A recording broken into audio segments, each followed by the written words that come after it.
Dear students, in this video lecture, we'll study about the Google mapping tools, whatever we use in a smart grid. Basically, in this video lecture, I'm trying to discuss about the different type of Google mapping tools, what we are using, and about the multi-agent systems, mass technology, and what is the difference between microgrid and smart grid, how the microgrid is different from the smart grid. That comparison points we'll try to study in this video lecture.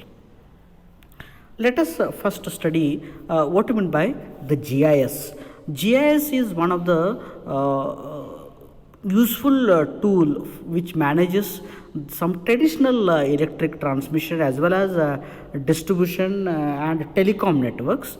So it will help to manage the information, because the plenty of data is generated, that we call it the information. So that it will help to manage that information about the utility assets for data collection and the maintenance. So as huge amount of data is generated, so the handling of the data by including the collection, monitoring, optimization and maintenance. So the tools are very much they will play a very important role in this particular point. So for that we are using some of the software tools also.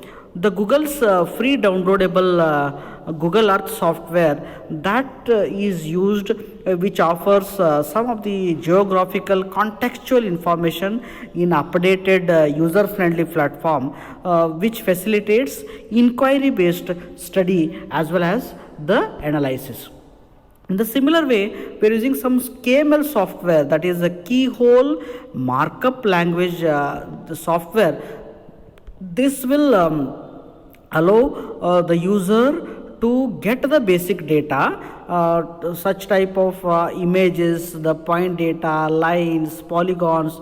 These all data can be captured by using this type of language.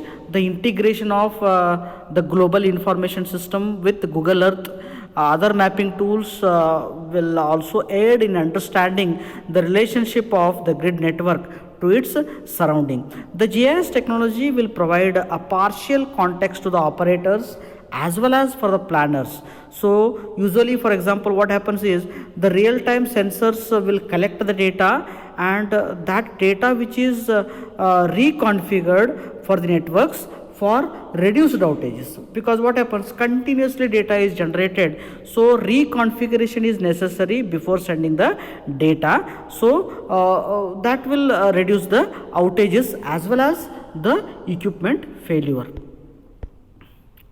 Let us discuss what are the trends we are using in the development of electric power system, and what is the expectation of future demand, what it will suggest, what are the needs of that will discuss.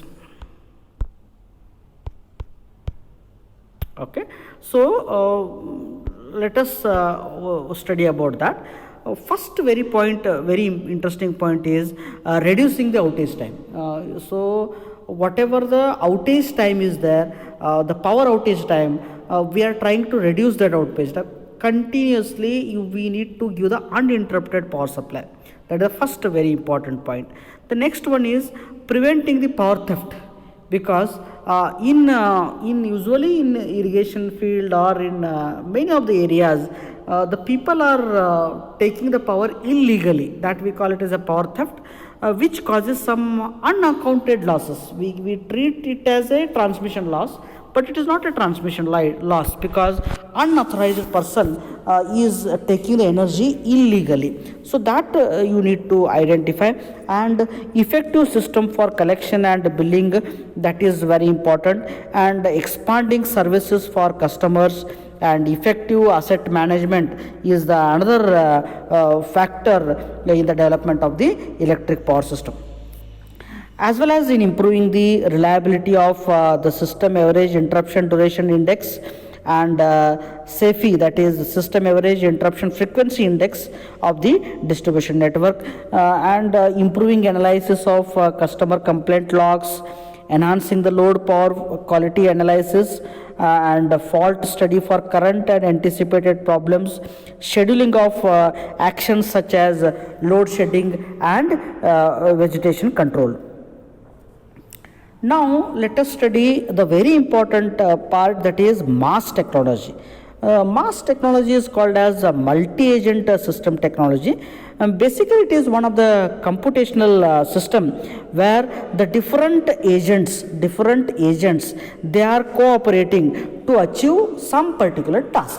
So, for example, as we know, in case of some different type of works, we use some agents help.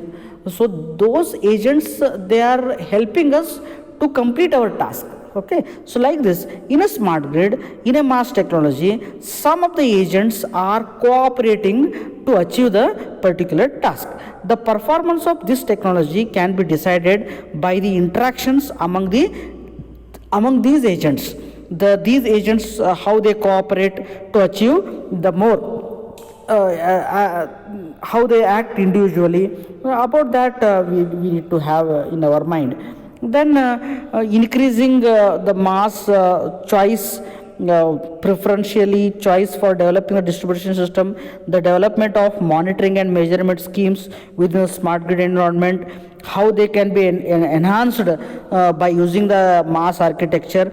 For example, if the MAS technology is utilized as a detection and diagnosis infrastructure for monitoring the system, what is the role of different agents in detecting, diagnosing and monitoring of the devices? We need some agents or some devices, they are going to monitor the power system.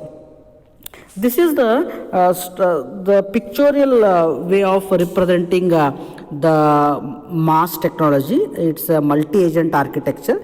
You can see here arbiter is used here.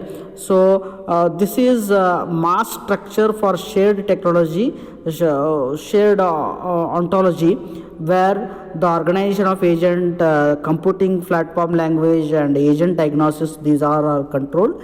And you can see here, this is the agent function. Agent function is he will observe first, then diagnose, then decide, then act, then report to the particular system. So he will report to the arbitrator. Then this side you can see, we have the enforced MAS behavior, assessment control, fault tolerant programming, cost effectiveness computation, the adaptability and flexibility. So network layer is connected to these two blocks, then communication layer is connected to the arbitrator. So from the arbitrator, the data is coming to the communication layer. So the organization agent is connected to the communication layer. Then from the agent, the things will go to the arbitrator. So through the network layer, the data will give the supply to the network. Network layer will give the network connectivity to the MAS structure as well as for the MAS behavior also. These two inputs are given to the arbitrator. Then arbitrator will continuously in touch with the agent, so that agent will observe, diagnose and decide as well as act on the particular thing, and he will report to the arbitrator also about the behavior of the technology. Okay.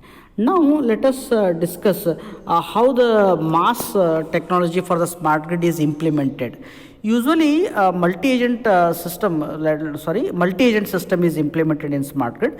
Multi-agent system has become one of the powerful tool in developing the complex systems, especially in case of autonomy, sociality, reactivity, proactivity. So in these cases, the multi-agent systems are used. These are the autonomous systems. They operate without human intervention. These are sociable in that they interact with other agents by using some kind of agent communication language. Just now we observed in the MAS technology, KML languages also they may use, and the agents also perceive and react to their environment. The multi-agent system is proactive in that they are able to exhibit the goal area oriented behavior by taking the initiatives. Let us discuss what are the characteristics of the MAS technology. In this case, each agent has incomplete capability to solve a problem, and no global system control is necessary. Here it is a decentralized data. It is not a centralized data. It is a decentralized data because from the different system we are capturing the data, and it is an asynchronous computation. What do you mean by synchronous means in case of asynchronous, the data is sent bit by bit. Okay, but in synchronous what happens, the block of data is communicated, but here asynchronous computation is used as far as the mass technology is considered. Now at last we'll discuss what we mean by the microgrid and what we mean by smart grid. We'll study the comparison between the microgrid and smart grid. See, the researchers has conducted some of the research in understanding what is the exact behavior of microgrid and smart grid. Usually what happens, the microgrid is created to give the supply in islanding applications, where we cannot give the supply by using transmission network, where you cannot establish a transmission network. There we can have a microgrid islanding things we can use, and where the microgrid will give the power supply in islanding purpose by using the solar, wind, like that. So for a particular people, the microgrid will give the supply. Such type of microgrids can be connected to the smart grid. If the excess power is there, then it can be connected to the smart grid, but microgrid is restricted one. It's a small area grid. So it's those microgrids can be connected to the smart grid, but the smart grid is a overall grid. It includes the microgrids also, it includes the electric grid also. So those all things are combined. So it is called as the smart grid. So smart grid is a large entity. It's a large entity. It will include the renewable energy generation also. It will include the thermal, all the possible energy generating resources are connected to the grid. So microgrid is a small part of the smart grid, we can say. So it is a small part of the smart grid. Basically microgrids are created for giving the power to the islanding where we cannot give the power supply through the regular grid. And this is what the comparison between the smart grid and microgrid. In special purposes, the harmonic problems are also improved. The power quality and efficiency problems are also improved. Overall what happens, microgrid is a local power provider with limited and advanced control tools, but the smart grid is a wide area provider. So that just now I said, it's a wide area provider. It will, through that smart grid you are giving supply to the 1,000 kilometers wherever you want.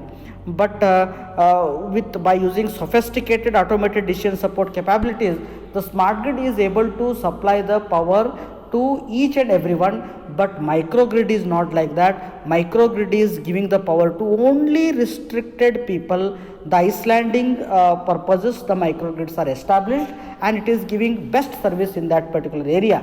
But those microgrids are also integrated, or those they can be connected to the smart grid in future use also. So this is what the smart grid is a overall entity. It's a global entity. Okay, it will provide the power overall, but microgrid is a local power provider. It's a small entity. It's a part of the smart grid, as I said. This is what I am trying to tell you in this particular video lecture. So in the next video lecture, we'll talk about the next part. Thank you.